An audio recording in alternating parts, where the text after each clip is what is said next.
ജഗതി ശ്രീകുമാർ തിരക്കുകാരനെ ഒഴിവാക്കി ഒടുവിൽ ഉണ്ണികൃഷ്ണൻ അഭിനയിച്ച് ഒരു കഥാപാത്രത്തെ സിനിമയെ കുറിച്ചൊക്കെ നമ്മൾ ഈ അടുത്ത് ചർച്ച ചെയ്തിരുന്നു. അനിയമ്പാവ ചേട്ടമ്പാവ എന്ന് പറയുന്ന ഒരു സിനിമ. അതില് പിള്ള എന്ന് പറയുന്ന ഒരു കഥാപാത്രം ജഗതി ശ്രീകുമാറിന്റെ മനസ്സിൽ കണ്ടിട്ടാണ് അതിന്റെ തിരക്കഥാകൃത്ത് റാഫി മെക്കാട്ടിന് എഴുതിയതു. പിന്നീട് ജഗതിയുടെ തിരക്കാരൻ ഒടുവിൽ ഉണ്ണികൃഷ്ണൻ ചെയ്തു. ആ സിനിമ ഭയങ്കര ഹിറ്റായിരുന്നു. ഒടുവിൽ ഉണ്ണികൃഷ്ണൻ വളരെയധികം നല്ലൊരു ബ്രേക്കായ സിനിമയായിരുന്നു.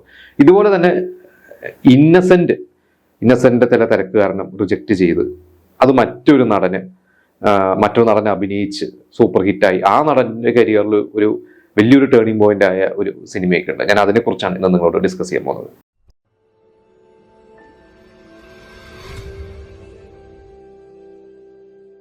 കടിഞ്ഞൂൽ കല്യാണം, അയലത്തെ അദ്ദേഹം എന്ന് പറയുന്ന ഒരു സിനിമയ്ക്കൊക്കെ ശേഷം രാജസേനൻ ജയറാം കൂട്ടുകെട്ട് ഒരു ഒരു ഹിറ്റ് കൂട്ടുകെട്ടായിട്ട് ഇങ്ങനെ അവരുടെ ഒരു യാത്ര തുടങ്ങുന്ന ഒരു സമയമാണ്. അങ്ങനെ സംഭവിച്ച ഒരു സിനിമയാണ് മേലെപ്പറമ്പിലാണ് വീട്. നമുക്കറിയാം ഗിരീഷ് പുത്തഞ്ചേരിയുടെ കഥയാണ്. ഗിരീഷ് പുത്തഞ്ചേരിയുടെ ഒരു ചെറിയൊരു ത്രെഡ്, ഒരു 4 വരി 5 വരി കഥയിൽ നിന്നാണ് രാജസേനൻ അതിനൊരു വൺ ലൈൻ ഉണ്ടാക്കിയതും പിന്നീട് രാജസേനന്റെ രഘുനാഥ് പല്ലേരി എന്ന തിരക്കഥാകൃത്തിനെ കൂടെ കൂട്ടി ആ ഒരു ഇന്ന് നമ്മൾ കാണുന്ന ഒരു തിരക്കഥയൊക്കെ രൂപപ്പെടുത്തിയത്. അന്ന് ശരിക്കും അത് പ്രിയദർശൻ സംവിധാനം ചെയ്യാൻ വേണ്ടി ഗുഡ് നൈറ്റ് മോഹന്റെ പ്രൊഡക്ഷനിലൊക്കെ ഒരു പ്ലാനിങ് ഒക്കെ നടന്നു. പിന്നീട് അത് കറങ്ങി തിരിഞ്ഞാണ് രാജസേനയിലേക്കൊക്കെ വന്നത്. അപ്പൊ അന്ന് രാജസേന സിനിമ പ്ലാൻ ചെയ്യുമ്പോൾ അതിന്റെ ഒരു വൺ ലൈൻ നമുക്കറിയാം. അതായത് ഒരു വലിയ തറവാട്ടിലെ ഒരു അനിയൻ, അച്ഛനെയും ചേട്ടന്മാരെയും അമ്മാവനെയൊക്കെ പേടിക്കുന്ന ഒരു അനിയൻ, ഒരു ജോലിക്കാരിയാണെന്നും പറഞ്ഞ് തന്റെ ഭാര്യനെ ഇവരറിയാതെ വിവാഹം വെച്ചുകൊണ്ട ഭാര്യനെ കൊണ്ടുവരുന്നൊക്കെയാണ്. അപ്പൊ ഈ ഒരു ത്രെഡ് തന്നെയായിരുന്നു ഗിരീഷ് പുത്തഞ്ചേരിയുടെ. അപ്പൊ അതിൽ നമുക്കറിയാം നരേന്ദ്രപ്രസാദ് ആ ഒരു സിനിമയിൽ ശരിക്കും സീരിയസ് ആയിട്ടാണ് ചെയ്യുന്നത്, പക്ഷെ നമ്മളെ ചിരിപ്പിക്കുന്നുണ്ട്. ശരിക്കും ഒരു കോമഡി റോള് തന്നെയാണ്. പിന്നെ ജഗതി ശ്രീകുമാറും അതുപോലെ തന്നെ വിജയരാഘവൻ ചേട്ടന്മാരും. ഇതിൽ അമ്മാവന്റെ ഒരു കഥാപാത്രം മച്ചമ്പി എന്ന് നരേന്ദ്രപ്രസാദ് വിളിക്കുന്ന, നമുക്കറിയാം അത് ജനാർദ്ദനാണ് ചെയ്തത്. ശരിക്കും അന്ന് ആ ഒരു സ്ക്രിപ്റ്റ് എഴുതുന്ന സമയത്തും ഇവർ ഷൂട്ട് തുടങ്ങുന്നതിന് തൊട്ട് മുമ്പ് വരെ ഇന്നസെന്റ് ആയിരുന്നു അന്ന് ആ റോളില്. രാജസേനൻ ഇന്നസെന്റ് അല്ലാതെ വേറെ ആരെയും അന്ന് മനസ്സിൽ കരുതിയിരുന്നില്ല. കാരണം ജനാർദ്ദൻ നമുക്കറിയാം അന്ന് വില്ലൻ വേഷങ്ങളൊക്കെ ചെയ്യുന്ന, അല്ലെങ്കിൽ പിന്നീട് കുറെ കഴിഞ്ഞ ക്യാരക്ടർ റോളുകളും ഒക്കെ ചെയ്തിരുന്ന ഒരു നടനാണ്. അങ്ങനത്തെ ഒരു ഹ്യൂമർ സാധനമേ ജനാർദ്ദനൻ ചെയ്തിട്ടില്ല. പക്ഷെ ജനാർദ്ദനൻ ഒരിക്കൽ ഇതിനു മുമ്പ് ഈ ഷൂട്ടിനൊക്കെ കുറെ കാലങ്ങൾക്ക് മുമ്പ് രാജസേന ഒരു ട്രെയിൻ യാത്രയിലാണ് തോന്നുന്നത്, ട്രെയിനാണോ ഫ്ലൈറ്റ് ആണോ എന്നെങ്കിലും ഒരു യാത്രയിൽ വെച്ചിട്ട് ജനാർദ്ദൻ രാജസേനെ മീറ്റ് ചെയ്തതും. അപ്പൊ ഇവർ ഓൾറെഡി പരിചയക്കാരാണ്.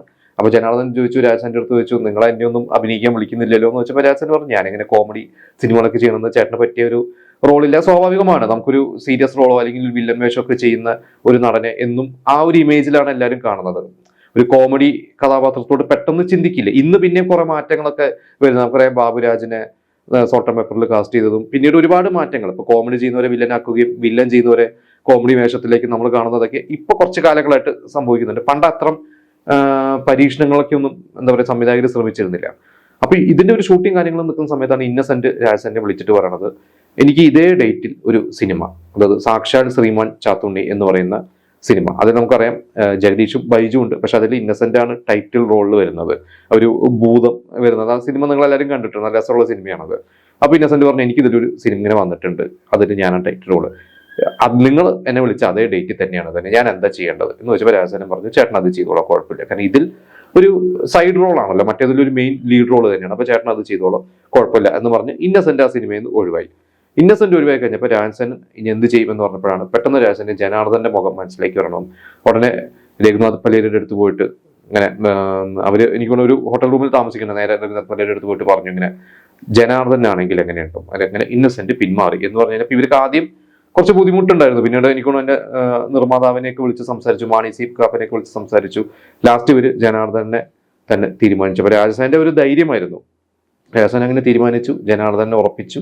അങ്ങനെ ജനാർദ്ദനൻ സിനിമയിൽ വരും. നമുക്കറിയാം അതിനുശേഷം ജനാർദ്ദനൻ പിന്നീട് സി ഉണ്ണികൃഷ്ണൻ ആയിക്കോട്ടെ, അനിയമ്പാവ ചേട്ടൻബാവ ആയിക്കോട്ടെ, ഒരുപാട് സിനിമകളിൽ രാജസേനന്റെ സിനിമകളിലും അല്ലാത്ത പല സിനിമകളിലും കോമഡിയൊക്കെ ചെയ്ത്, മാനാർമത്തായിൽ നമ്മൾ കണ്ടു കോമഡി ചെയ്യുന്നത്. അങ്ങനെ കുറെ സിനിമകളിൽ ജനാർദ്ദനൻ.